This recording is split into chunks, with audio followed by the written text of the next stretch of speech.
আসসালামু আলাইকুম। এখন আমরা ডেটা সায়েন্সের উইক 1 নিয়ে আলোচনা করব। সো এখানে আমরা দেখতে পাচ্ছি data science mainly need. Data science science কেন প্রয়োজন?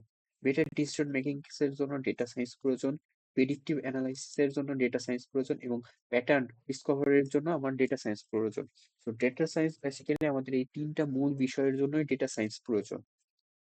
এখানে আমরা দেখতে পাচ্ছি স্টেপ অফ ডেটা সায়েন্টিস্ট। একটা ডেটা সায়েন্টিস্ট হতে গেলে কি কি স্টেপ লাগবে সেটা এখানে আলোচনা করা হয়েছে।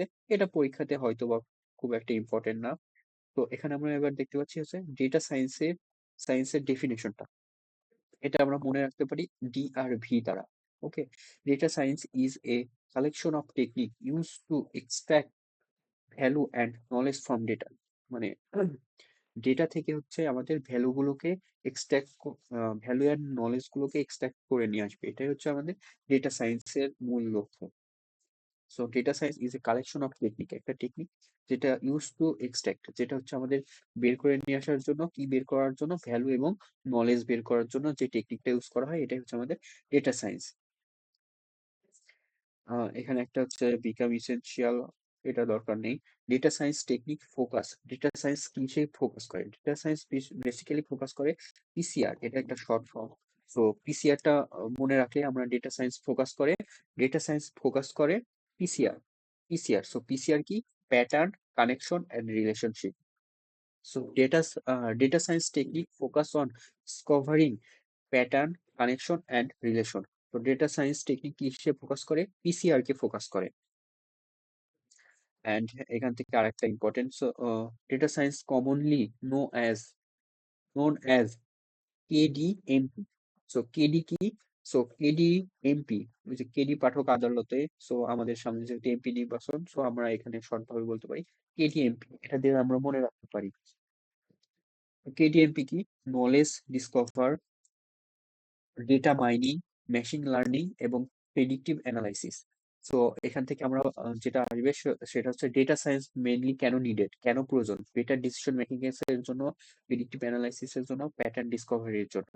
দেন আমাদের এখান থেকে ডেটা সায়েন্সেস এর ডেফিনেশনটা আসতে পারে, যেটা একটু আগে বললাম। এন্ড এখান থেকে আসতে পারে হচ্ছে যে কিসে কিসে ফোকাস করে? ডেটা সায়েন্স ফোকাস করে পিসিআর কে, pattern, connection, relation. So PCR মনে রাখলে ফোকাসটা মনে রাখতে পারবো। এবং commonly known ADMP, knowledge discover, pattern mining, machine learning and predictive analysis. So focus করে PCR, commonly known ADMP. So এটা শেষ, এটা আর লাগবে না। আহ, এখানে ডেটা সাইজ এটাও লাগবে না, টপিক গুলো আছে। এখন এখানে বলা হয়েছে what does data science use? Data science use smart. স্মার্টটা দিয়ে বলতে পারি যে ডেটা সায়েন্স ইউজ হয় স্মার্ট। এসে হচ্ছে স্পেশালাইজ, এম এ হচ্ছে মেথড, এতে হচ্ছে অ্যালগোরিদম, আর তে হচ্ছে রিলেশনশিপ, আর টি তে হচ্ছে technique. So what does data science use? Data science use করে স্মার্ট। স্মার্ট এস এ হচ্ছে কি? স্পেশালাইজ, এম এ হচ্ছে মেথড, এতে হচ্ছে অ্যালগোরিদম, আর এ রিলেশন, টি তে টেকনিক। ওকে, সো এখানে একটা মডেল আছে, টাস্ক গুলো আছে, এগুলো লাগবে না।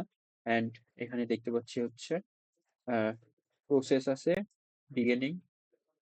সো এখান থেকে উইথাউট ক্লিনিং প্রবলেম, ডেফিনেশন, এগুলো আর লাগবে না। সো উইক 1-এ আমাদের বেসিক্যালি পড়ার তেমন কিছু নেই। এগুলো জাস্ট বেসিক একটু আছে, যেটা ডেটা সম্পর্কে আলোচনা করা হয়েছে, যেটা দেখলাম ডেটা সায়েন্স নিড কিসে? বেটার ডিসিশন মেকিং এ, প্রেডিক্টিভ অ্যানালাইসিস এবং প্যাটার্ন ডিসকভারির জন্য। এটা আসতে পারে 1 মার্ক বা 2 মার্কের জন্য। এন্ড হচ্ছে এগুলো জাস্ট প্রবলেম, স্টেপ গুলো দেওয়া আছে। একটা ডেটা সায়েন্স কি কি স্টেপে হতে পারে, ডেটা সায়েন্সের এখানে ডেফিনেশন আছে, AIML আছে, এন্ড ডেটা প্রসেস আছে। সো এখান থেকে বেশি একটা আসবে না। এখান থেকে যদি পড়ার হয় তাহলে আমরা এখানে যে কয়টা দেখিয়ে দিয়েছি সেই জাস্ট একটু দেখলেই হবে। এটাই ছিল উইক 1-এর ভিডিও।